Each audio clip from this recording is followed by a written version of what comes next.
Mais avant tout, faut bouger la tête. नमस्कार दोस्तों, कैसे हैं आप। आइए एक बार फिर से स्वागत करता हूं आप सभी का मेरे YouTube चैनल कॉमर्स गुरु में। हम पढ़ रहे थे company accounts class 12।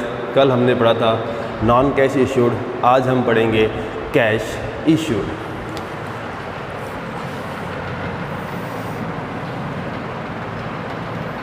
Cash issued. Cash issued को समझने से पहले कंपनी अकाउंट्स के कुछ बेसिक प्रोविज़न आपको याद होने चाहिए। इन बेसिक प्रोविज़न से रिलेटेड क्वेश्चंस एग्जामिनेशन में आते हैं। तो बेसिक प्रोविज़न क्या है कि कंपनी को 2 बुक्स मेंटेन करनी होती है। कितनी बुक्स मेंटेन करनी होती है बच्चों? 2।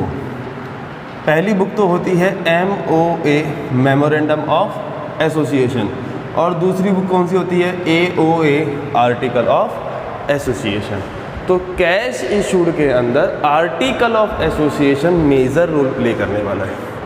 कैश इशूड के अंदर article of association major role play करने वाला है। मेजर से मीन्स क्योंकि सारे के सारे प्रोविज़न यहाँ लिखे होते हैं, अगर यहाँ पर नहीं लिखे हुए हैं तो कौन कौन से प्रोविज़न बाय डिफ़ॉल्ट अप्लाइड होने वाले हैं।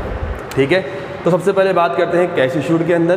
कैश इशूड्स को समझने से पहले तो अपन AO को समझेंगे। AO को भी समझने से पहले एक प्रोविज़न और है, शेयर कॉल्स।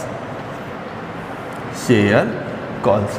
शेयर कॉल्स कितनी होती हैं? There are 4 types of share calls. First one is application, second one is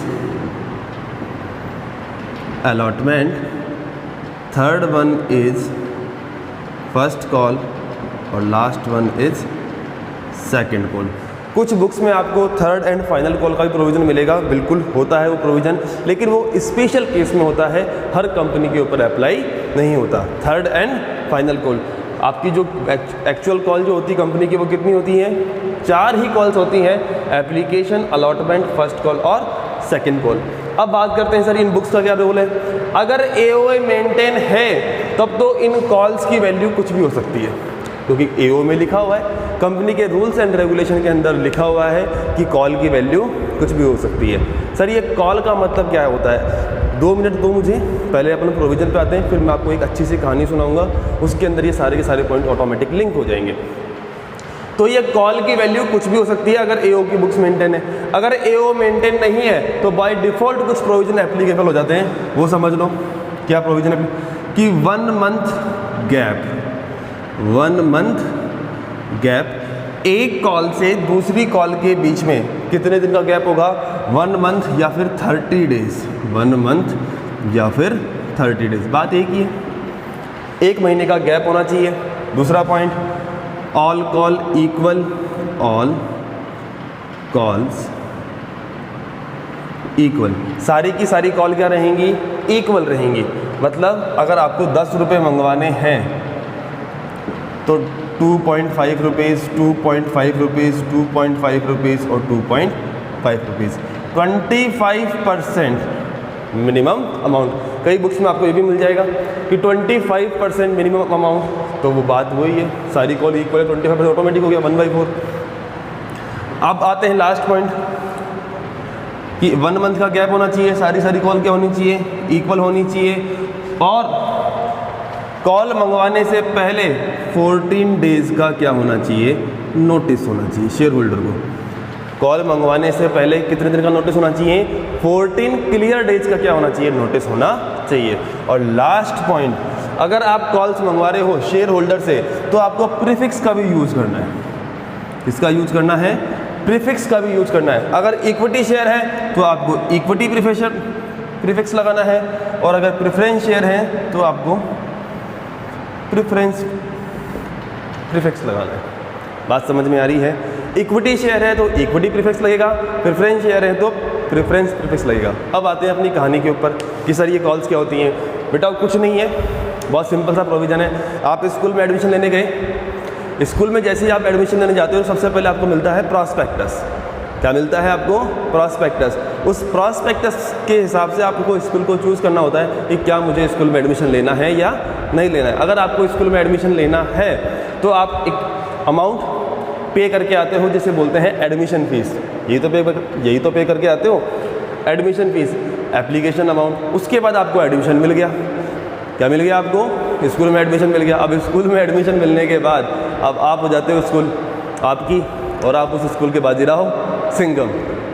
अब स्कूल वाले बोलते हैं भैया फ़ीस जमा कराओ, भैया फ़ीस जमा कराओ। एक वसूली भाई आता है, भैया आपकी फ़ीस जमा नहीं हुई, आपकी फ़ीस जमा नहीं हुई, आपकी फ़ीस जमा नहीं हुई, और एक एक बच्चे को उठा के लेके जाता है। तो जैसे जैसे बच्चों को बुलाया जाता है कि आपने सर्विसेज ले ली है और फीस जमा कराओ, अलॉटमेंट की call, next call, first call. अरे स्कूल में भी तो ये चलता है, 4 कॉल्स होती है ना, पहली कॉल, दूसरी कॉल, तीसरी कॉल और चौथी कॉल। बिल्कुल वैसा का वैसा प्रोविज़न है। बात समझ में आ रही है क्या? जब भी कोई दिक्कत हो कमेंट में लिख देना, मैं आपको रिप्लाई करूँगा। ठीक है, तो कंपनी को 4 कॉल्स मंगानी होती हैं। कितनी कॉल्स मंगानी होती हैं? 4। एप्लीकेशन, अलॉटमेंट, फर्स्ट कॉल और सेकंड कॉल। 4 कॉल से ज़्यादा नहीं हो सकती है। 5वीं कॉल भी हो सकती है, थर्ड एंड फाइनल कॉल, लेकिन वो स्पेशल केस में होती है, अपने सिलेबस का पार्ट नहीं है, छोड़ो। कंपनी को 2 बुक्स मेंटेन करनी होती है, MOA और AOA। AO के अंदर क्या होता है कि सर अगर वैसे मेंटेन है तब तो वो रूल्स एप्लीकेबल हो जाएंगे। अगर AOA मेंटेन नहीं है, अगर AOA मेंटेन नहीं है तो एक कॉल से दूसरी कॉल के बीच में 1 महीने का गैप होना चाहिए। कितने महीने गैप होना चाहिए? 1 महीने का गैप होना चाहिए। सारी की सारी कॉल्स क्या रहेंगी? इक्वल रहेंगी, या फिर मैक्सिमम अमाउंट कितना हो जाएगा? 25%। बात वही है, सारी की सारी कॉल इक्वल रहेंगी या फिर मैक्सिमम अमाउंट 25%। बात वही है। जैसे ही आप कॉल शेयर होल्डर से मंगवा रहे हो, स्टूडेंट से पैसा मंगवा रहे हैं स्कूल वाले, तो 14 डेज का नोटिस देना चाहिए, तुमसे पैसे मंगवाने वाले हैं, 14 डेज का नोटिस। और फिर क्या लगाना है आपको? प्रीफिक्स लगाने हैं। इक्विटी शेयर पार्ट स्टार्ट हो गया है, हम नॉन कैश पढ़ चुके हैं, आज हम पढ़ेंगे issued in cash. Issued in cash. कितनी कॉल से बेटाओ? 4 कॉल है। एप्लीकेशन, अलॉटमेंट,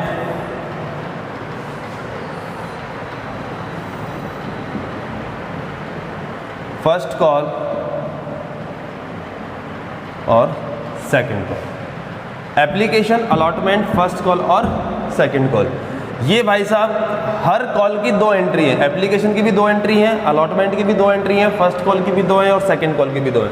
हर कॉल की 2 एंट्री हैं। एक बार होगी रिसीव्ड, एक बार होगी ड्यू, या फिर एक बार ड्यू और एक बार रिसीव्ड। ये प्रोविज़न क्या है? कॉम्प्लिकेशन दिमाग में मत रखना, सारी की सारी एंट्रीज आपको रटवा दूंगा, याद करवा दूंगा, बस बने रहिए मेरे साथ। एप्लीकेशन, पहली कॉल होगी रिसीव्ड, एंट्री होगी bank account debit to share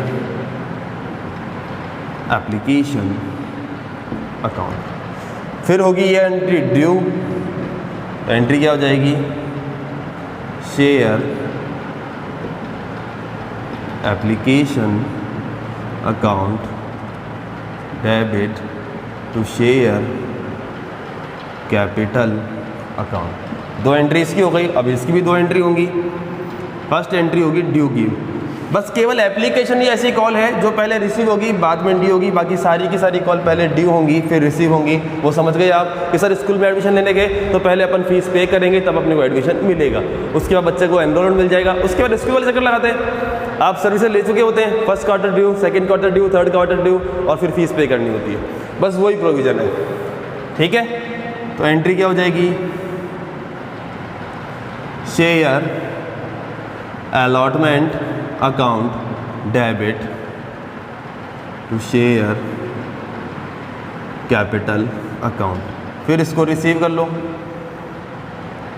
bank account debit to share allotment account. इन भाई साहब को भी पहले due, share first call account debit to share capital account. फिर रिसीव करो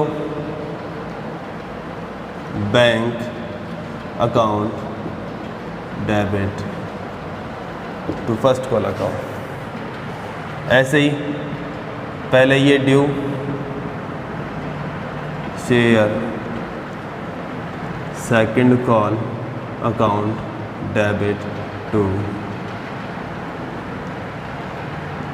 शेयर कैपिटल अकाउंट। फिर रिसीव कर लो,